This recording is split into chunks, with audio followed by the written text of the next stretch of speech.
Hello and welcome to Tech Talk with Steve, episode 40. This is another RCDD Roundtable edition. This will be the second one. We will probably be doing one of these once a quarter.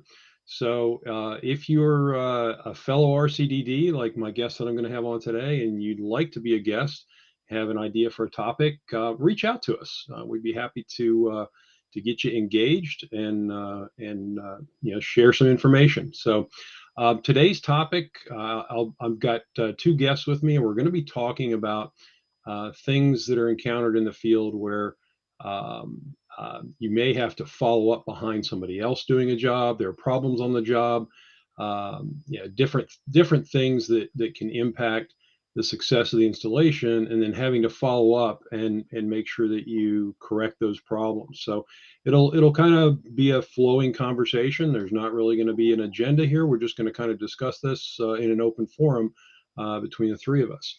So my guest today, I've got two Chucks on the show. It's the Chuck Squared edition. Chuck Bowser has 40 years of installation design, estimation, and project management skills in the ICT industry. He leverages his knowledge to help educate and enrich the lives of his peers. As an instructor and a host of Let's Talk Cabling, podcast, and vlogs, Chuck brings weekly content across all social media platforms in a manner that anyone can relate to. Chuck holds the Bixby RCDD and tech credentials and is a volunteer member of the Bixby Standards Committee. Welcome, Chuck. Hey, Steve. How you doing, buddy? All right. Good to have you. Our second guest, Charles Wilson, president of Wilson Technology Group, Inc. He opened Wilson Technology in 2004. He brings 50 plus years of telecommunications and information technology, information design experience from implementation, operations management. Pretty much he's done it all. Charles likes to be called Chuck, so that's why we've got two Chucks here today. He was raised in Georgia. He came to Florida in the early 70s, began his information technology career with Southern Bell. 13 years later, he joined Burnup and Sims, where he became a highly accomplished designer of voice and data networks. And this was followed with the University of Miami, where he provided network design and project management. In 1999, he was at Intermedia Communications, where he was hired as a field operations regional senior applications engineer. Following his promotion to senior product manager, his leadership skills were crucial in developing and managing national wide area frame relay networks, ATM networks, and VoIP projects for field operations. Chuck served four-year terms on the board of at Bixby, where he represented the entire Southeast region. Currently, he sits on Bixby's Codes and Standards Committees. He holds Bixby's RCDD, NTS, and OSP credentials, along with low voltage electrical license in Florida and Georgia. Chuck has served as co-chair of the Habitat for Humanity in Hernando County and serves on the House to Home Advisory Committee of the Mid-Florida Community Services. Welcome, Chuck. Thank you. Glad to be here, Steve. Good to see you. Chuck, good to see you. Same here, Chuck. So the premise of our discussion today, we want to talk about things we encounter. A lot of cases, it's when we are following up behind somebody else on a job, but it could just be, not necessarily a follow-up, but it's a job that's been installed for years, and we go in and we discover all kinds of problems, maybe because it's been maintained improperly or it hasn't been maintained at all, because you can't just put a cabling system in and leave it. When you start doing moves, adds, and changes and you don't keep up with the documentation, you can encounter all kinds of issues. And I'm going to share a quick picture here. This will be the only thing I'm going to share on my screen today. The rest of this is going to be a discussion. This is something that I found online in the cabling installation and maintenance. And they had an article about essentially about different nightmares on jobs, a bunch of pictures of things like this. I'm sure that both of you guys have seen things similar to this, but I just wanted to kind of throw this out there to kind of kick off the conversation. So I used to work for a company up in the DC area, and every December, the week between Christmas and New Year's, one of the largest law firms in the United States, I won't say who it is, we had to go in that week and literally label every patch cord, tear everything apart, fix it, and then take off all of our labels. And then next year to do the exact same thing over again, because the IT department would just swap and do stuff and they wouldn't pay attention to nothing. And it got to the point where they couldn't find anything. And what a lot of people don't know is when you have a patch cord going in front of an open port or a switch, it's being exposed to EMI. And that's a potential problem for a network. Yep. Yep. Chuck Wilson, you've seen stuff like this too, haven't you? Yeah, just recently we did a job in the Tampa area. Supposedly it had been tested by the previous contractor, and there was supposedly an as-built built. Well, when we started retesting because we had to move some patch panels, it didn't match. And then it supposedly had been certified. When we started doing some testing, and we how could this have been certified? It didn't pass. And if you're telling me that this is locations, patch panel A port 32, and it doesn't come up on port 32, how I can't be convinced that you actually tested it. Exactly. And if you're in a situation like that where you're coming in following the contractor who installed it, and maybe that contractor, their only job was the installation, and you were hired to come in and do the testing afterwards.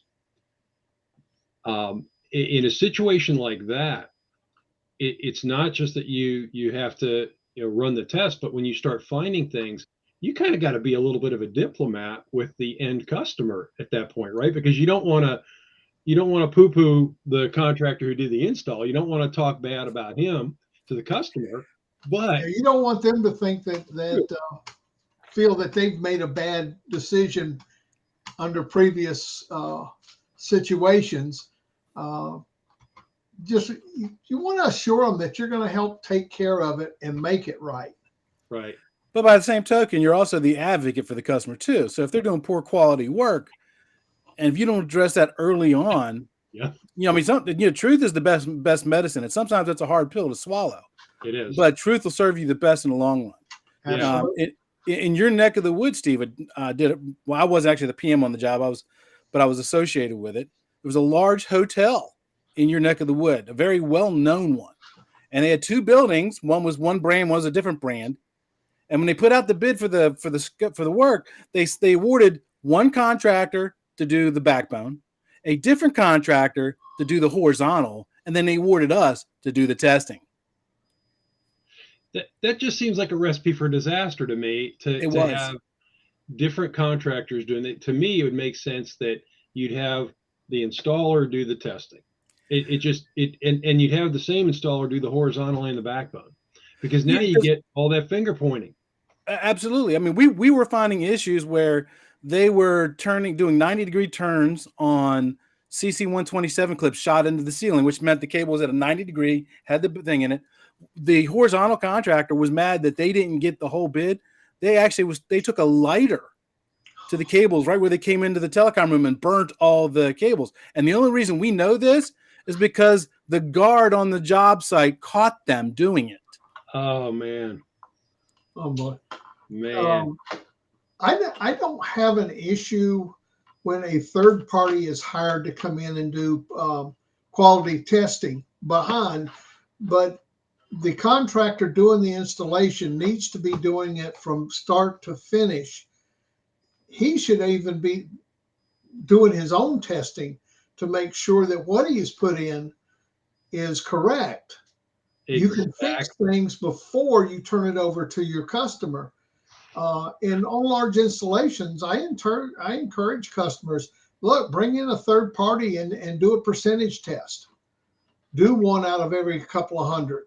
Well, and I would think that, let's say the job was split up where you had different contractors doing different things like you just described.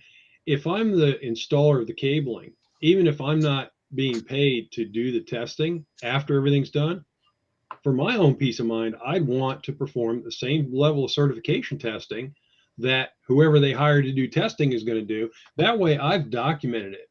I've protected myself. I know that when I left that job site, that cabling performed as expected.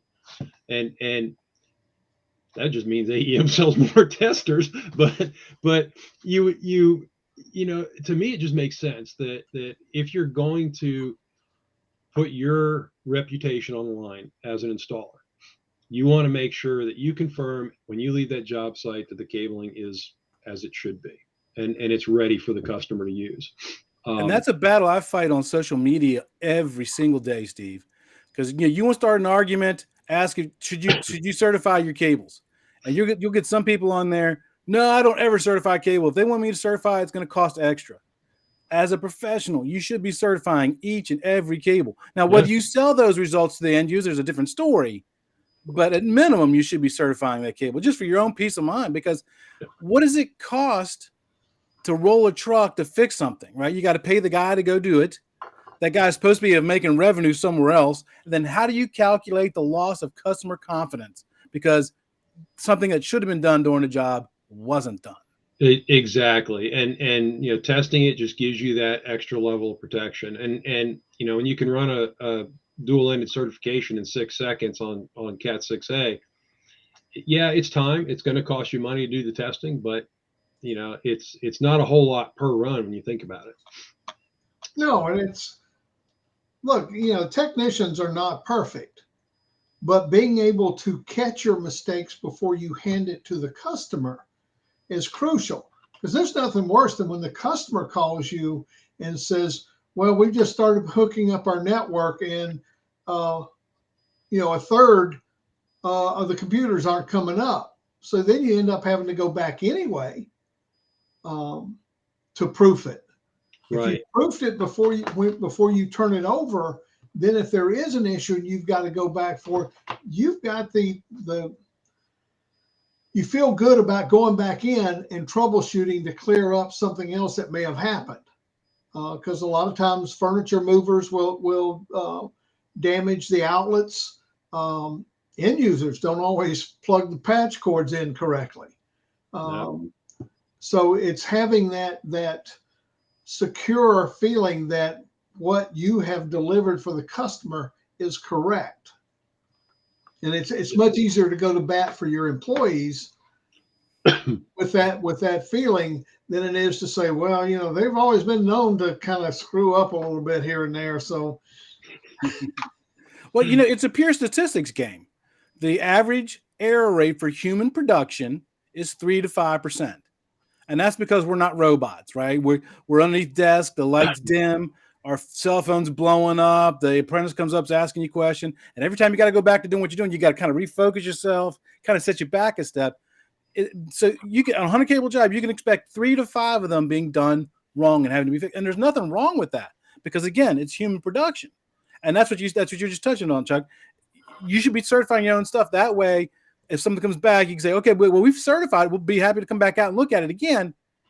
But if we find out that the IT person disconnected something or another, just so you know, that's going to be a billable service call. Yeah. Absolutely. Or, yeah, the other thing that could happen, you know, kind of thinking back to that scenario where you've got, you know, an installer for the horizontal, installer for the backbone, another contractor's coming in for the testing. There's all kinds of trades that are in the job site. And once you've installed your cabling, anything could happen with any of these other trades coming in behind you. So if you've tested it after you installed it, and then all of a sudden things are failing when the testing contractor comes in, you go back and look, oh yeah, look, this other installer came in and they lashed something to my bundle and they cinched it down with a cable tie really tightly. Right. No wonder my Cat 6A isn't passing. They've crushed it. Yeah, you know, as a QA inspector, the AC contractors actually damage cable by pushing it out their way. And I usually try to make sure the AC guys are done with their major duct work before we start placing cable. But it has happened, or the sprinkler people will come in and you know, their pipe is not flexible. And if the cable's in the way, they've been known to cut it. Wow. And you know, it's not always them too. Sometimes it's us shooting ourselves in the foot. You know, as a QA inspector, I used to inspect a lot of jobs where they would run the cable, drop it, terminate it, test it, then put on the faceplate and screw it to the wall. Something can happen when you screw the faceplate to the wall. Yeah. If you got a shiner and on the conductor breaks, now you've got a problem, and you don't know that. And you assume everything's good because you tested beforehand. The best time to test is when it's in its permanent. There's a reason we call it a permanent link, right? Yeah. Because it's permanent. Yeah. I had a situation like that. This goes back to the 90s. And I had somebody call me, and they swore that the cable we sold them was bad. And I said, okay, tell me what's going on. And they said it was failing crosstalk. All my tests, they're failing crosstalk. I said, all right. I said, did you maintain your termination up to the, your pair twist up to the point of termination? Yep, they followed that. Everything looked good. And I said, walk me through it. They said, well, we had about, an extra 1.5 feet of cable coming out of that box. We terminated the jack, put it in the wall plate. We folded the cable up nice and neatly, shoved everything back in the box. Chuck's laughing over there. I can see it. So they shoved everything back. I go, okay, time out. I said, and this was, and I'm not trying to dump on electricians here, but they were primarily an electrician, and they were learning to do voice and data. So they didn't yet have the experience. And I said, okay, this is not Romex.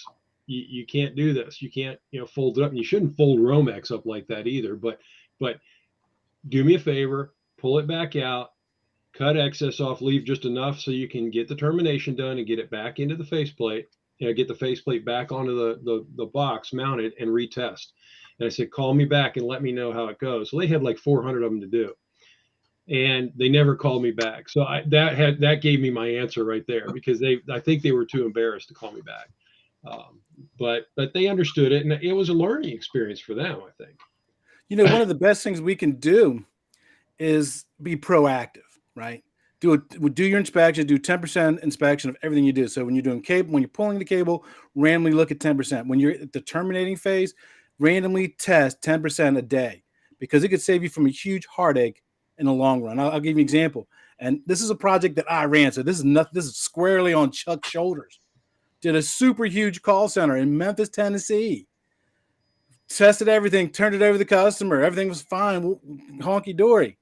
And the customer says, why is it wired B? It's supposed to be wired A. Yep. Luckily, I talked to the customer and letting us stay with B. Otherwise, I'd have gone back and re-terminate and retest an entire call center. Well, and you actually did on your Let's Talk Cabling show, you did a comparison. You used our tester, and you tested A versus B wiring, and the performance is the same. Even if you wire it one way versus the other, it's not really, there's not a significant difference in it. So from the end user's standpoint, it's going to run fine. So question for you guys, that spaghetti mess that I showed at the beginning, how would you approach fixing something of that magnitude? And I'll throw a monkey wrench into it. The customer can't afford downtime. How would you approach that? Time and material. One That's how you do that. Patch cord at a time. Yeah. That's really the only way, is to plan to replace all the patch cords. You replace them with the appropriate length and dress it in. But it's one of those that it's overwhelming, but you take one at a time. And as you go along, the job gets neater and cleaner and easier to manage. Yeah.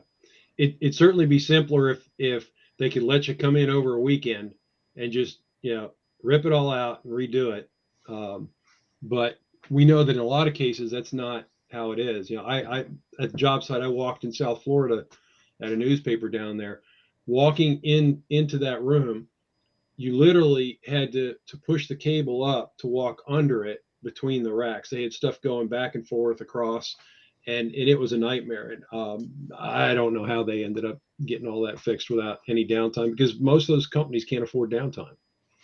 Well, eventually they're going to have the downtime, because the weight and strain on those patch cords over time is going to create outages. Exactly. And you're not going to be able to figure out where the root cause of that problem is because of the mess. Right. Yeah, there's going to be downtime. The question is whether it's controlled or not controlled. Yes, exactly. The best way to do that would I like Chuck's suggestion one at a time, but that you got a large job that's going to take forever. The best thing to do is just to do some type of a coordinated outage. Say, look, okay, these offices in this corner in the northeast quadrant, you're going to be down for 4 hours, so that way and give the customer some notice, because there's real because you'll triangle, right? You can have speed, you can have quality, or you can have, I can't remember the third one off the top of my head, but you can't have all three, right? And either method, whether you're going to do it one at a time or being able to take all of it down or a swath of it down, is going to be expensive. And obviously, if they want to absolutely minimize that downtime and do one at a time, it's going to cost that end user a lot more money to have that done, because it increases the labor costs for sure. I actually saw a very similar situation to the picture you showed earlier.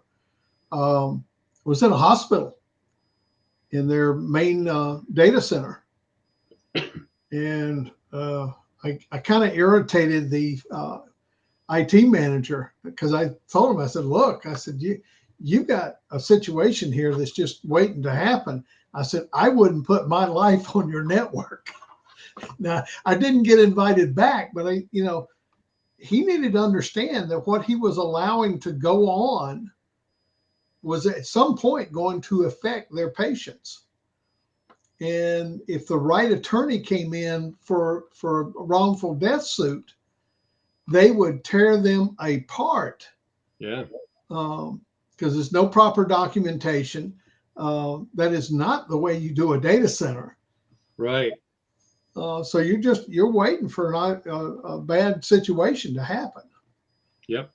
Absolutely. So Chuck Bowles, you kind of mentioned at the beginning about having to relabel stuff. Another problem is going in, and Chuck Wilson, you just mentioned the documentation. You go into a job site and there is no documentation and there is no labeling. So everything it's like it's installed. Some of it may be working, some of it may not, but it's not labeled. So now you're going to have to get out your tone and probe, or you've got, if you're using the AEM, the Test Pro or the NSA, you've got the tone generator built in. You can use your probe. You've got the ability to look at a link from the workstation and see what port you're on in the patch panel to kind of, get all that stuff sorted out. But then you got to label it. So I'll put in a plug for our friend Todd there. I see you've got one of these in the background, Mr. Bowser there. I've got one here. Use your brother labeler, your labeling tool, and make sure you label everything as you go. If you're going to use the tone and probe, you're sorting these things out. You're going to label them as you go. That way, people coming behind you in the future aren't going to be cursing you for being the last person on the job and failing to label and document properly. Yeah. Documentation is so important. I have a list of 146 pro tips on my website. Documentation is pro tip number 1. It's even above communicate, because it's better to document a poor conversation than not document a conversation at all. True. And the other part of that is moves, adds, and changes need to be reflected in the documentation and the labeling. If anything that needs to be changed in the labeling relative to that, and all the documentation needs to be updated every time you do any kind of Mac work. And customers don't see the value in that, unfortunately. And it's the same thing with the labeling. The whole administration standard, it's the most ignored standard we have, but yet it's the one that can impact their performance the most, where you can't really calculate. Like, Chuck mentioned about, how do you calculate when somebody's when somebody's sitting there clicking the download button on that large file and it's taking forever because it's being exposed to EMI because it's laying on top of fluorescent light fixtures. Yeah. They don't think about those kinds of losses. That kind of loss, and then the fact that because you're right, they may be hesitant. You tell them and you get on there, look, the first thing I have to do before I can start troubleshooting is figure out where everything goes, and we need to label it. Mm-hmm. It's going to cost you X to do that. And they don't want to do that. You can either pay me now or pay me later, because when I have to come back and troubleshoot again, I'm not going to know where everything goes because it's not labeled. So it costs them additional labor down the road for troubleshooting. It costs them downtime. And I think a lot of companies, these end users, it may not be top of mind how much extra time it takes their employees to do their tasks if they have a network problem. And it's gonna be a lot more later than it is if I do it now. And Exactly. to me, it's always important to be able to hand the customer a layout. Now, I'm not saying it all has to be done in AutoCAD, but even on a small job, hand them the layout of where their drops are and the numbering scheme that you've used so that they have it. Yep. Now, they may change everything after you leave, but you've handed them a professional job. I'll add to that. So you hand them a print, right, and the cut sheets. You get another print printed, laminate it, and glue it to the wall in the telecom room. Glue it to the wall. Don't screw it to the wall because they'll take it off. Nice. Well, and if you're using that brother labeling tool, you're talking about making sure you've got documented all the labeling sequence, so you can give that to them in your documentation. But if you're using that tool, you can take a CSV file, create your labeling scheme in the CSV file. You can dump it into the labeler. You can dump it into the tester. So they both, are matching. So you've got everything on your test documentation matches your organizational documentation. So, well, in today's technology, there's really no excuse for not having the labeling and the documentation, because the tools are out there and they're not expensive anymore. right. And they're not that difficult to use. And once a tech gets comfortable using whatever brand, it's not a big deal. Exactly. And most of the time, it's the tech being comfortable with the equipment, right? How many times have you seen a tech typing an email like this? You're more making than once. fun of me, Chuck. I'm old. You're making fun of me now. Hey, you and I aren't too far apart in age, my friend. I'm a couple of steps above Hunt and Peck, but Nice. Hey, the only reason I'm good at it, because in high school I took typing class, and I only took it because I was your typical teenage boy. Went one guy, 30 females, sign me up, and I failed the class miserably. But it did teach me the home row. Yeah. And I can tell you, I can type pretty fast on a computer. Well, and that helps you be more efficient at what you're doing, and you get through things more quickly, and which is good for technicians as well. To be able to get through their work more quickly. Anything that's going to help them do that job more efficiently. Not always faster, Right. but faster is good as long as it's still done correctly. having it done right is key. Speed comes with experience, but quality is. I've always worked at and tried to instill in my guys. It's all about the quality. It's not going back. It's the customer has confidence in you because they'll call you back. Yeah. Well, and honestly, the truck roll costs you money. If you have to go back because of something you did, I imagine minimum truck roll is probably $300-400. Easy. Yeah. So that costs money. So you want to do it right the first time. Quality first, speed second. Exactly. And it also trying to instill that environment makes the technicians more proud of what they're doing. Right.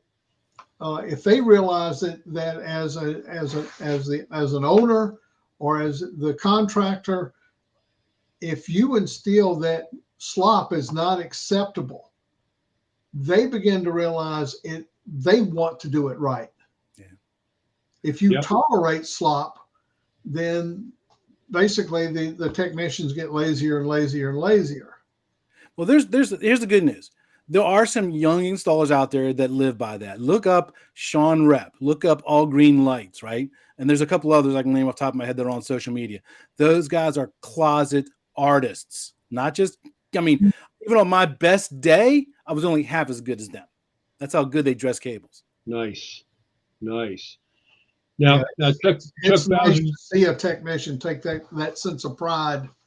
In fact, I went through Corning class up in Hickory, and we had a gal from California who worked for a security company that installed lots of fiber. I was impressed by how meticulous she was in her work area, and you could see that came from the way she works in the field. Yep. It's important. It's I'd have definitely hired her in a heartbeat. Now, I know one of you, I think it was Chuck Bowser, mentioned about cabling running across fluorescent lights and other electrical influencers. I noticed that I've seen cases where people have tested cables and they're telling me they're getting problems with failures, crosstalk failures. Electrical influence can cause crosstalk failures, but it's not just when the cabling is run alongside that electrical. It's when your tester is sitting on top of a transformer somewhere. I've seen this. I have seen this. So it's good to have situational awareness. Pay no attention to that 277-volt transformer in the same room. Yeah. It's not good to stay. I mean, there's a certain amount of design that prevents a lot of EMI, but when you set it on top of a transformer box, you might have some issues. Here's a pro tip for you. Maybe I need to add this to my list. If you walk into a telecom room and there's a green box with a loud hum and it's kicking off a lot of heat, don't put your communication gear in there. Yeah, anywhere near it. Yep. All right, guys, I think we are at the bottom of the hour. I don't really see any questions. Somebody posted on here, Rick Aguilera posted, good seeing you again, Chuck Bowser III. So Henry Yates said, good afternoon. So we got a couple people chiming in, but no questions. So appreciate both of you, Chucks, joining us. This was a good episode. I think it's nice to just get together and talk about some of the issues we see in the field, how we can overcome them. I think it helps others to learn from it as well. And as I mentioned at the beginning, this was the second time we've done this RCDD Roundtable. Chuck Bowser's been on both of them, so he's a repeat. But I think we'll probably plan on doing more of these in 2023. And anybody who's watching, go ahead and reach out to us if you want to join us. We'll try and put together a few more of these for 2023 and come up with some interesting topics. So thanks everybody for joining. Appreciate it, and we will see you in a couple of weeks on the next episode. Thanks, Steve. Thanks.